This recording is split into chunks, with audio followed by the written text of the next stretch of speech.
नमस्कार दोस्तों, आप सभी का एक बार फिर से स्वागत है।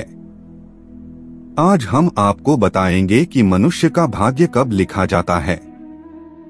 दोस्तों, इस दुनिया में दो किस्म के लोग मौजूद हैं। पहले वो जो कि आस्तिक होते हैं, अर्थात ईश्वर की सत्ता पर विश्वास करते हैं।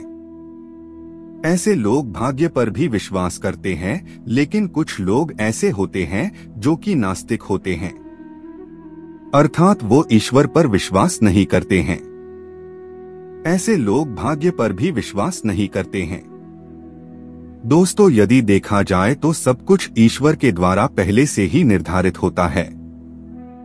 जब बच्चा धरती पर जन्म लेता है तो उसके जन्म से पूर्व ही उसके भाग्य का निर्धारण ईश्वर द्वारा कर दिया जाता है। ऐसे में कुछ लोग ये कहेंगे कि जब सब कुछ हमारे भाग्य में पहले से ही निर्धारित है तो हमें कर्म करने की क्या आवश्यकता है। तो दोस्तों, मैं आपको बता दूं कि कर्म करना बहुत जरूरी है, क्योंकि जो हम कर्म करते हैं इसी कर्म के आधार पर हमारा अगला जन्म निर्धारित होता है। आज हम इसी के बारे में आपको विस्तार से जानकारी देंगे। मनुष्य का भाग्य कब लिखा जाता है। दोस्तों, आपने श्री कृष्ण धारावाहिक जरूर देखा होगा।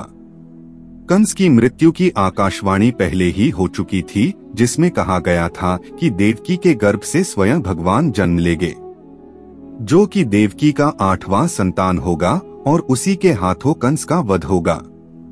भविष्यवाणी के अनुसार देवकी के गर्भ से श्री कृष्ण ने अवतार लिया था और इन्होंने नियति द्वारा निर्धारित समय पर कंस का वध भी किया और अपने माता पिता को कारागार से मुक्त भी करवाया। यह सब कुछ पहले से ही निर्धारित था। दोस्तों, जो भी मनुष्य इस धरती पर जन्म लेता है उसका भाग्य सब कुछ विधाता द्वारा पहले से निर्धारित कर दिया जाता है। जैसे कि शिशु का जन्म कब, कहां तथा कैसे होगा, उसके जीवन में क्या क्या घटनाएं घटित होगी, उसका विवाह कब, कहां तथा कैसे होगा और किससे होगा, बच्चा अपने जीवन में कितना कमाएगा और कितनी प्रॉपर्टी बनाएगा, बच्चे की मृत्यु कब, कहां तथा कैसे होगी, ये सब कुछ पहले से ही निर्धारित होता है। दोस्तों, एक बार जो विधाता ने लिख दिया वो चाहकर भी नहीं बदला जा सकता है। वो घटित होना ही होना है तथा इसे कोई नहीं रोक सकता है। दोस्तों, रामायण आपने देखा होगा। यह पहले से ही निश्चित था कि भगवान राम को 14 वर्ष का वनवास मिलेगा। इसका मुख्य कारण भगवान श्री राम के द्वारा रावण का वध होना निश्चित था।